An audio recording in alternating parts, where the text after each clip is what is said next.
തൊഴിലാളി മണ്ഡലം.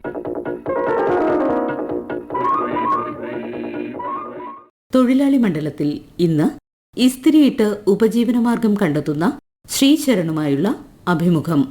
തൊഴിലാളി മണ്ഡലത്തിലെ ഇന്നത്തെ നമ്മുടെ അതിഥി ഇസ്തിരിയിട്ട് ഉപജീവന മാർഗം കണ്ടെത്തുന്ന ശ്രീശരണാണ്. നമസ്കാരം. നമസ്തേ. പരിപാടിയിലേക്ക് സ്വാഗതം. Thank you. ശരണ്ന്റെ സ്വദേശം എവിടെയാണ്? എങ്ങനെയാണ് നമ്മുടെ തിരുവനന്തപുരത്ത് എത്തിപ്പെടുന്നത്? എൻ്റെ നാട് വന്നിട്ട് മൂന്നാറാണ്. ഇടുക്കിയിലാണ്. താലൂക്ക് വന്നിട്ട് ദേവികുളം. കാന്തല്ലൂരിലൊരു ചെറിയ ഗ്രാമത്തിലാണ്, കോവിൽക്കട എന്ന് പറയുന്ന ഒരു ഗ്രാമത്തിലാണ് എൻ്റെ നാട്. പിന്നെ ഇവിടെ എത്തിയത് വന്നിട്ട് കുറേ കഷ്ടപ്പാടൊക്കെ കഴിഞ്ഞാണ് തിരുവനന്തപുരം കിട്ടിയത്. പിന്നെ എൻ്റെ സ്വന്തം കുഴത്തുള്ളി എന്ന് പറയുന്ന അയനിങ് ആണ്, തുണി തേപ്പാണ്. ഇവിടെ എത്തിപ്പെട്ടത് ഒരു റിലേറ്റീവിൻ്റെ ഒരു കെയർ ഓഫിലാണ് വന്നത് ഞാൻ. പിന്നെ വന്ന് ഇവിടെ ജോലി ചെയ്തു. അങ്ങനെ ഇപ്പോൾ ഇങ്ങനെ പോവാം. ശരൺ, നമുക്കറിയാം ഇസ്തിരി ഇടുന്ന ഈ ജോലിയിലേക്ക് കടന്നു വരുന്നതിന് പല സാഹചര്യങ്ങളും ഉണ്ടാവും. അതെങ്ങനെയായിരുന്നു? അത് അച്ഛനമ്മയുടെ കഷ്ടപ്പാട്, കല്ലും മണ്ണൊക്കെ ചുമന്ന് അതൊക്കെ കണ്ട്. പിന്നെ പഠിത്തത്തിൽ ഞാൻ വലുതായിട്ട് പോയില്ല. വലുതായിട്ട് എനിക്ക് പഠിത്തം വന്നില്ല. 12ാമത്തെ വയസ്സിലിരുന്ന് അച്ഛനമ്മയുടെ കൂടെ കഷ്ടപ്പാട് മാത്രമേ ഉള്ളൂ. പിന്നെ തിരുവനന്തപുരം ആ ഒരു കഷ്ടത്തിൽ നമുക്ക് ഒരു കുഴത്തൊള്ളിയിലുണ്ട്. അപ്പം നമുക്ക് ഇത് ചെയ്ത് എന്തെങ്കിലും രക്ഷപ്പെടാൻ നോക്കാമെന്ന് വേണ്ടി വന്നതാണ് തിരുവനന്തപുരം. കുലത്തൊഴിൽ എന്ന് പറയുന്നത് ഇസ്തിരി ഇടുന്നതായിരുന്നു. അതെ, അച്ഛനമ്മ തുണി അളക്കാണ് ഏറ്റവും മെയിൻ ജോലിയായിരുന്നത് നാട്ടില്. പിന്നെ ഇടുക്കിയിൽ അവിടെ വലുതായിട്ട് വരുമാനം അങ്ങനത്തെ വലിയ ബുദ്ധിമുട്ടായിരുന്നു. കടബാധ്യത, അന്ന് കുറെ കഷ്ടം. അച്ഛനമ്മ കഷ്ടപ്പെട്ടാണ് ഇത്ര വന്നത്. അപ്പം അവരുടെ കഷ്ടം നോക്കിയപ്പം എനിക്ക് പഠിത്തത്തിൽ ഇൻട്രസ്റ്റ് ചെയ്യാൻ തോന്നിയില്ല. അപ്പം അവരുടെ കൂടെ കൈ കൊടുക്കണമെന്ന് തോന്നി ഞാൻ നേരെ ഈ പണി പഠിച്ചു. അമ്മ അച്ഛനാണ് എനിക്ക് പഠിപ്പിച്ചത്. ആ പണി പഠിപ്പിച്ച് ഇപ്പം തിരുവനന്തപുരത്ത് തുണി വെച്ചുകൊണ്ടിരിക്കുക. അവരെ സഹായിക്കാന്ന് വേണ്ടി. ഫാമിലിയിൽ വേറെ സഹോദരങ്ങളുണ്ടോ ശരൺ? എനിക്കൊരു ചേച്ചിയുണ്ട്. ചേച്ചിനെ കെട്ടിച്ചു. ചേച്ചി ഇവിടെ തിരുവനന്തപുരത്തെ അളിയന്റെ കൂടെ ജോലി തന്നെ അളിയനും ചെയ്യുന്നത്. അതെ. ഞാന് ഒരു 12 വയസ്സെന്ന് പറയുമ്പോ അപ്പൊ അവിടെ നാട്ടില് പാക്ക് കയറി പറിക്കാനും പിന്നെ പന്തല് പണിയും ഇങ്ങനെ കൂലിപ്പണി എന്ത് ചെയ്യുന്ന ചില്ലറ പണിക്കൊക്കെ ഞാൻ പോവും. പിന്നെ ഇവിടെ എത്തിപ്പെട്ടത് ഞാൻ ഒരു 18ാമത്തെ വയസ്സിലാണ്. പിന്നെ ഇവൻ ഇങ്ങനെ പോയെങ്കിൽ ശരിയാവൂല, സ്വന്തം നാട്ട് വേണ്ട, നമുക്ക് തിരുവനന്തപുരം പോലെ ഇങ്ങനെ അയൽനാട്ടിൽ പോയി നമുക്ക് ജോലി ചെയ്യാം. അവിടെ നാട്ടിലുണ്ടെങ്കിൽ നമുക്ക് വരുമാനമില്ല, വെറുതെ ജീവിതം പോകും. ഇവിടെ വന്ന് കുറച്ചുകൂടി ജോലി ഇച്ചിരി ശമ്പളം ഇതൊക്കെ ഇച്ചിരി കൂടുതലായിട്ട് കിട്ടി. ആദ്യം വന്ന് കടയിൽ ജോലിക്ക് 5 രൂപ പീസ് റേറ്റിന് വേണ്ടി വന്നു. ഒരു ഷർട്ട് പാൻറ് ഇങ്ങനെ തേക്കുവാണെങ്കിൽ നമുക്ക് 5 രൂപ വെച്ച് കിട്ടും. അവർ വലിയ റേറ്റിൽ വാങ്ങിക്കും. നമുക്ക് ശമ്പളമായിട്ട് ഒരു ദിവസം ഒരു പീസിന് 5 രൂപ വെച്ച് കിട്ടും. അങ്ങനെ ജോലി പഠിച്ച് പിന്നെ എനിക്കൊരാള് ഇങ്ങനെ വയസ്സായി. പുള്ളിക്കാരൻ 35 വർഷമായിട്ട് ഇവിടെ ഉണ്ടായിരുന്നു. ശാസ്താമംഗലത്തായിരുന്നു. പണിക്കസ് ലൈൻ ജാൻവില്ല എന്ന് പറയുന്നത്. അത് എനിക്ക് പുള്ളിക്കാരൻ കൊടുത്തിട്ട് പോയി. ഇപ്പൊ ഞാൻ സ്വന്തമായിട്ട് എനിക്ക് 12 രൂപ വെച്ച് ഒരു തുണിക്ക് കിട്ടുന്നുണ്ട്. അത്യാവശ്യം ജീവിതത്തിനുള്ള വരുമാനം കിട്ടുന്നുണ്ട്. അദ്ദേഹത്തിന്റെ പേരെന്താണ്? അദ്ദേഹത്തിന്റെ പേര് വന്ന് മുത്തു.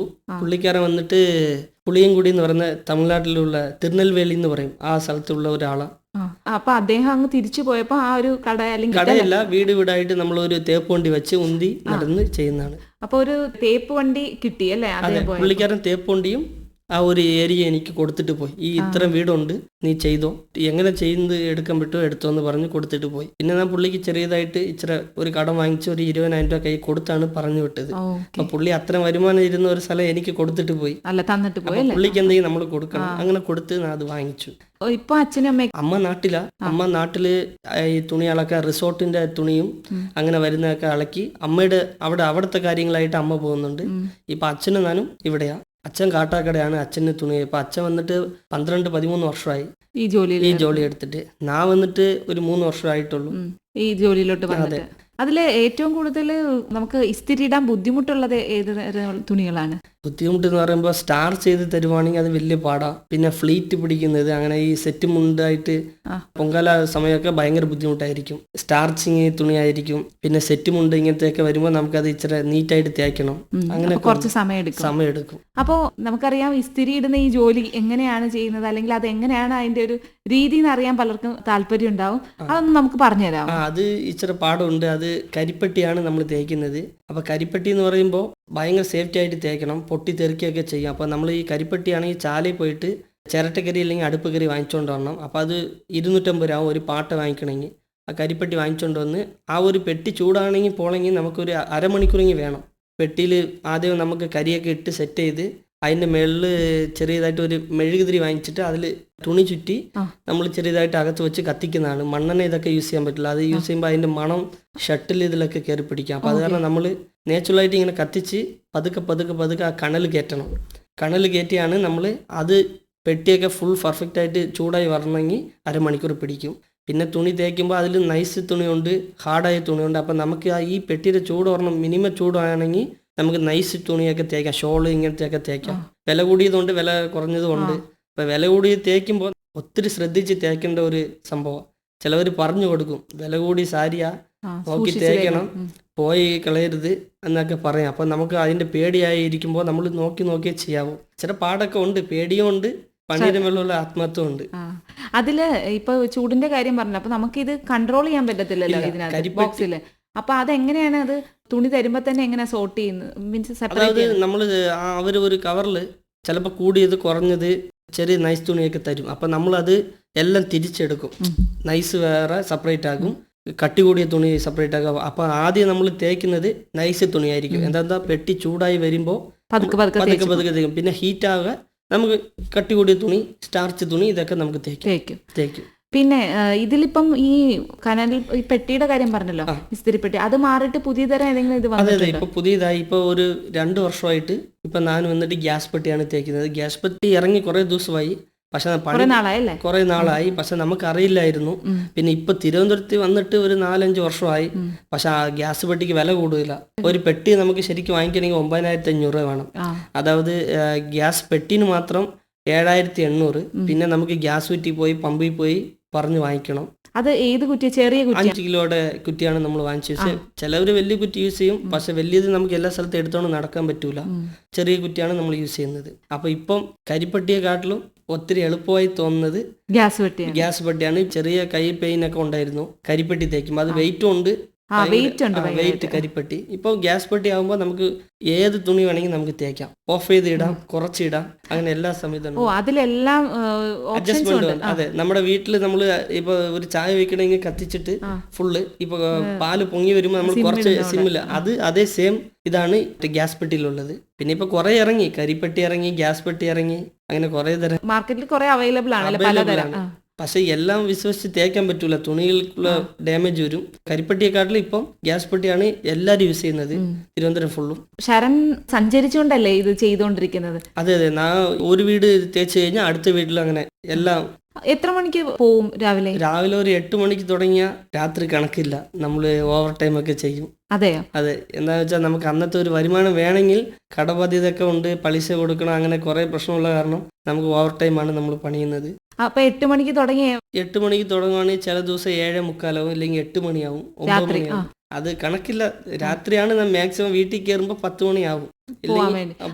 ഭക്ഷണം കഴിക്കാനൊക്കെ സമയം ഭക്ഷണം ചില സമയത്ത് തുണി കൂടുതലായിട്ടുണ്ടെങ്കിൽ ചിലവർ അർജന്റാന്ന് പറയും, ഞങ്ങൾ പുറത്ത് പോകണം, പെട്ടെന്ന് വേണമെന്ന് പറയുമ്പോൾ നമുക്ക് വിശപ്പൊക്കെ വരില്ല, പെട്ടെന്ന് തേച്ച് കൊടുക്കാൻ നമുക്ക്. അപ്പം നമ്മൾ അത് തേച്ച് കൊടുത്തിട്ട് ചിലപ്പോൾ 3 മണിക്ക് പോയി കഴിക്കും, അല്ലെങ്കിൽ 2 മണിയാവും. ഭക്ഷണം എന്ന് പറയുന്നത് കറക്റ്റ് സമയമൊന്നും ഇല്ല ഇപ്പൊ. ജോലിയാണ് മെയിൻ. അങ്ങനെ അത് കുറെ കഷ്ടപ്പെട്ട കാരണം നമുക്ക് മെയിൻ ആയിട്ട് ജോലിയിലാണ് കോൺസെൻട്രേഷൻ ചെയ്യാനുള്ളത്. പിന്നെ ഇപ്പൊ ഇത്രയും വർഷമായല്ലോ നമ്മുടെ ഈ ഒരു മേഖലയിൽ വന്നിട്ട്, അപ്പൊ ഈ പണി പഠിപ്പിച്ചു തന്നത് ആരാണ്? ആക്ച്വലി പണി പഠിപ്പിച്ചത് എനിക്ക് അച്ഛനും അമ്മയാണ്. അവരെ കണ്ടാണ് ഞാൻ പണി പഠിച്ചത്. അത് ലോക്ക്ഡൌൺ സമയം. അപ്പോൾ നമുക്ക് ഒരു പണിയെ നിവർത്തിയില്ലാത്തപ്പോൾ നമുക്ക് ലോക്ക്ഡൌൺ കഴിഞ്ഞ ഒരു ലാസ്റ്റ് ഒരു സമയത്ത് നമുക്ക് റിസോർട്ടിന്റെ തുണിയൊക്കെ കുറെ പേര് കൊണ്ടുവന്ന് തന്നു. അപ്പൊ ഇത് തുണി അളക്കി എന്താ വെച്ചാൽ ആയിട്ട് ഓപ്പൺ ചെയ്യണം, കുറെ ആൾക്കാർ വരും. അപ്പൊ അവിടെ തുണിയൊക്കെ നമ്മൾ ക്ലീൻ ചെയ്യുമ്പോൾ അപ്പൊ അമ്മയുടെ കൂടെ ചേർന്ന് തുണി അളക്കാൻ പഠിക്കും, അയൺ ചെയ്യാൻ പഠിക്കും. തോട്ടി പോയി തുണി അളക്കി നല്ല വെളുത്ത് എല്ലാം ഉണക്കി എല്ലാം കൊണ്ടുവന്നിട്ട് എന്നെ തേപ്പാൻ പഠിപ്പിച്ചതേ ഉള്ളൂ. അമ്മ അച്ഛനും പഠിപ്പിച്ചത്. അതിലപ്പം ഒരു ഇൻട്രസ്റ്റ് തനിയെ വന്നു അല്ലേ? ഇൻട്രസ്റ്റ് എനിക്ക് പറയാൻ പോയെങ്കിൽ ഇൻട്രസ്റ്റ് അത് ഈ കഷ്ടപ്പാട് കണ്ടിട്ടാണ് ഇൻട്രസ്റ്റ് എനിക്ക് കൂടുതലായിട്ട് വന്നത്. പിന്നെ എനിക്ക് കുറെ ലക്ഷ്യം അങ്ങനത്തെ കുറെയൊക്കെ ഉണ്ടായിരുന്നു. ഞാൻ 10ാം ക്ലാസ് വരെ പഠിച്ചു. എനിക്ക് പഠിത്തം വലുതായിട്ട് കയറിയില്ല. എന്താ വെച്ചാൽ ചെറിയ പ്രായത്തിലിരുന്നേ ഞാൻ പണിന്ന് അങ്ങനെ ഓടിയ കാരണം എന്റെ പഠിത്തമൊക്കെ ഞാൻ തന്നെ കളഞ്ഞു. അപ്പം 10ാം ക്ലാസ് വരെ എങ്ങനെ പോയി ജയിച്ചു, പിന്നെ കോൺസെൻട്രേറ്റ് ചെയ്യാൻ പറ്റിയില്ല. പഠിത്തത്തിൽ എനിക്ക് അത് പറ്റില്ല. എന്താ വെച്ചാൽ നമ്മളത് നാട്ടിൽ കടമൊക്കെ വാങ്ങിക്കുവാണെങ്കിൽ വീട്ടിൽ മുമ്പ് വന്ന് കടംകാർ വന്ന് എല്ലാ വാക്കുകളൊക്കെ പറഞ്ഞിട്ട് പോകും. അത്രയും ബുദ്ധിമുട്ടായിരിക്കുമ്പോൾ അപ്പൊ അതൊക്കെ കാണുമ്പോൾ നമുക്ക് അച്ഛനമ്മയ്ക്ക് നമ്മൾ കൈ കൊടുക്കണം. പിന്നെ ചേച്ചിനെ കെട്ടിക്കണം. അപ്പൊ ചേച്ചിനെ കെട്ടിച്ചു, 2 പിള്ളേരുണ്ട്, ചേച്ചി സെറ്റിലായി. അപ്പൊ ഇനി എന്റെ ബാധ്യതയേ ഉള്ളൂ. അപ്പൊ നമുക്ക് ഒരു നല്ലൊരു വീടില്ല. അപ്പൊ വീടിന് വേണ്ടി അച്ഛനമ്മ ഞങ്ങൾ 3 പേരും വാശിക്ക് ഇരുന്ന് പണിതു. ഇന്നൊരു വീട് കിട്ടി, കിട്ടിയോ? ലോൺ വീട് ഒരെണ്ണം കിട്ടി. അതിന്റെ കൂടെ എക്സ്ട്രാ പൈസ ഇട്ട് നമുക്ക് ഇഷ്ടപ്പെട്ട പോലെ നമ്മൾ എല്ലാവരും ഒരു ലൈഫ് ടൈം വേണ്ടി ലോങ് ലൈഫിന് വേണ്ടിയിട്ടുള്ള ഒരു വീട് കെട്ടുമല്ലോ. ആഗ്രഹത്തിൽ ഒരു വീട് കെട്ടി, ഒരു 10 ലക്ഷം രൂപ വീട് കെട്ടി. അതിന്റെ കടബാധ്യതയും ചേച്ചിനെ കെട്ടിച്ചതും അങ്ങനെയൊക്കെ ഉണ്ട്. ഇനിയും കയറി പോയിട്ടില്ല, കയറി പോകണമെന്ന് വിചാരിച്ച് അങ്ങനെ ഒന്നൊന്നായിട്ട് ആഗ്രഹിച്ചിരിക്കുക. പിന്നെ അതിന്റെ ഇടയ്ക്ക് എൻ്റെ ഒരു ആഗ്രഹമായിട്ട് 10ാം ക്ലാസ് പഠിച്ചു അതിന്റെ യോഗ്യതയിലുള്ള സെൻട്രൽ ഗവൺമെന്റ് പോസ്റ്റിംഗ് ഞാൻ ഇപ്പോഴും ട്രൈ ചെയ്തുകൊണ്ടേയിരിക്കുക. ഈ ജോലിക്കിടയിലും അങ്ങനെ ട്രൈ അതെ, മിലിറ്ററിക്ക് ആദ്യം പോയി ട്രൈ ചെയ്തു. പിന്നെ അത് ചെറിയൊരു പേപ്പേഴ്സിന്റെ പ്രശ്നമായ കാരണം റിജക്റ്റ് ആയിപ്പോയി, കൊല്ലത്ത് വെച്ചായിരുന്നു. പിന്നെ ഇപ്പൊ ഇടയ്ക്ക് CRPFന്റെ പോയി ഒരു എക്സാം എഴുതി. പിന്നെ പഠിത്തത്തിന്റെ പ്രശ്നമായ കാരണം നമുക്ക് കമ്പ്യൂട്ടർ ഇതൊക്കെ വലുതായിട്ടില്ല. പിന്നെ എന്തോ തട്ടിമുട്ടി എന്തൊക്കെ ചെയ്തു. പക്ഷെ എന്താണെങ്കിലും ഒട്ടും വൈകിട്ടില്ല, ഇനിയും സമയമുണ്ട്. ഇപ്പൊ ഇനി വീണ്ടും അടുത്ത റിക്രൂട്ട്മെന്റ് വരുന്നുണ്ടോ ഡെയിലി യൂട്യൂബിൽ നോക്കിക്കൊണ്ടിരിക്കുക. എല്ലാവർക്കും ഒരു ആഗ്രഹമല്ല, ഈ കുഴത്തുള്ളി എന്ന് പറയുന്നത് എപ്പോഴും കാണൂലല്ലോ, പറയാൻ പറ്റൂല ജീവിതം എങ്ങനെയാന്ന്. അപ്പൊ നമുക്ക് ഒരു ഗവൺമെന്റ് ജോലിയാണ് എല്ലാവർക്കും ഉള്ള ഒരു ആഗ്രഹം. എന്റെ ആഗ്രഹം അതാ. പിന്നെ ദൈവമായിട്ട് എന്തെങ്കിലും കിട്ടട്ടെ എന്ന് വെച്ച് അങ്ങനെ ഇരിക്കുക. തീർച്ചയായിട്ടും. അപ്പം അത്തരത്തിലൊരു നല്ല ജോലി തന്നെ കിട്ടട്ടെ. ഈ പറഞ്ഞ പോലെ സമയം കണ്ടെത്തി എല്ലാം ചെയ്യാൻ കഴിയട്ടെ. ഇപ്പോൾ ഇങ്ങനെ ഈ ജോലി ചെയ്യുന്നതിന്റെ ഇടയിൽ എപ്പോഴെങ്കിലും എന്തെങ്കിലും ബുദ്ധിമുട്ടുണ്ടായിട്ടുണ്ടോ ആരുടെങ്കിലും ആളുകളുടെ ഇതിൽ നിന്ന്? അത് എങ്ങനെ പറയാനാ, കുറെ ഉണ്ട്. ബുദ്ധിമുട്ടെന്ന് പറയുമ്പോൾ തുണി തേക്കാൻ പോകുമ്പോൾ നമുക്ക് എന്തെങ്കിലും ചില സമയം പറ്റിപ്പോവും, തുണി എന്തെങ്കിലും ചെറിയതായിട്ട് കത്തിപ്പോവും, ഇല്ലെങ്കിൽ ഉരുകി പോവും. അപ്പൊ പണ്ടാണെങ്കിൽ കരിപ്പെട്ടി എന്ന് പറയുമ്പോൾ ഇങ്ങനെ പൊട്ടിത്തെറിച്ച് ഷട്ടിലോ ഏതെങ്കിലും വീഴുമ്പോൾ തുള വീഴും.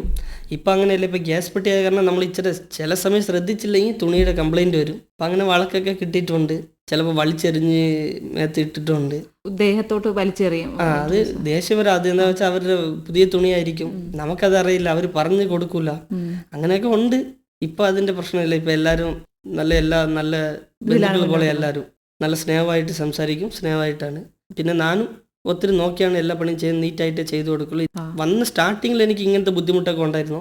പിന്നെ മെയിനായിട്ട് ഈ ബുദ്ധിമുട്ട് സങ്കടം എന്ന് പറയുന്നത് നമ്മുടെ കടം ബാധ്യത, കുറേ പ്രശ്നങ്ങൾ. നമുക്ക് സ്വന്തം നാട്ടിൽ പോലും എല്ലാവർക്കും ആഗ്രഹം സ്വന്തം നാട്ടിൽ ഇരിക്കണം, അവിടെ എന്തെങ്കിലും ചെയ്യണം എന്നുള്ള ആഗ്രഹം. പിന്നെ അത് സാധിക്കാൻ പറ്റുന്നില്ല. ഇവിടെ തന്നെ ഇരിക്കുക. അവിടെ ആണെങ്കിൽ ഫ്രണ്ട്സ് എല്ലാവരും കാണാം. ഇവിടെ എന്ന് പറയുമ്പോൾ നമുക്ക് ആരാന്ന് പോലെ അറിയില്ലാത്ത ഒരു സ്ഥലമാണ്.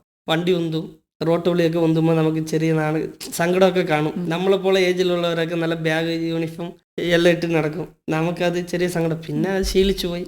എന്താണെങ്കിലും ഇപ്പം പറഞ്ഞു, ഇത്ര തിരക്കിനിടയിലും ഒരുപാട് ട്രൈ ചെയ്യുന്നു എന്ന് പറഞ്ഞല്ലോ. അപ്പൊ അതെല്ലാം സാധ്യമാവട്ടെ എന്ന് ആശംസിക്കുകയാണ്.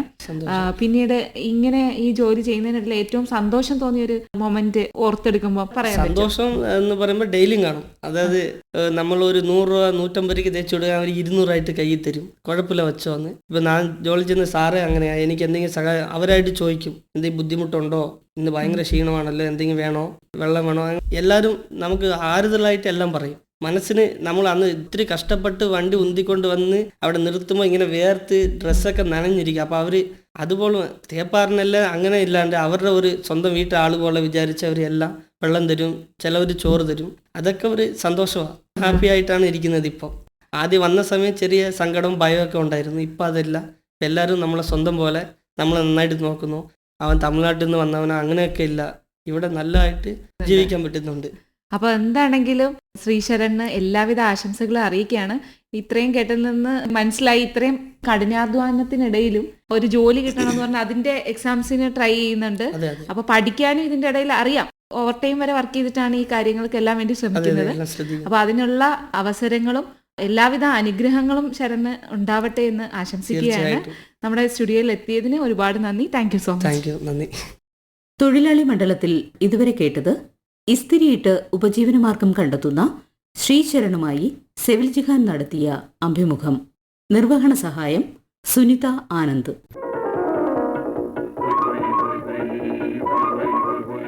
തൊഴിലാളി മണ്ഡലം സമാപിക്കുന്നു.